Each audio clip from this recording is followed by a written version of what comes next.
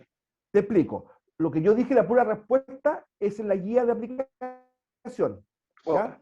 Ya. Sí. La pregunta esencial, si fuera posible, la pregunta. O bien destacado por último el número. El número de la pregunta esencial también me puede ayudar. ¿Ya? Ah, ya, ok, esa es la consulta, profe, gracias. Sí, no, está bien, está bien. Qué bueno que preguntaste, muy bien. ¿Alguna Ya, otra? gracias. ¿Estás seguro?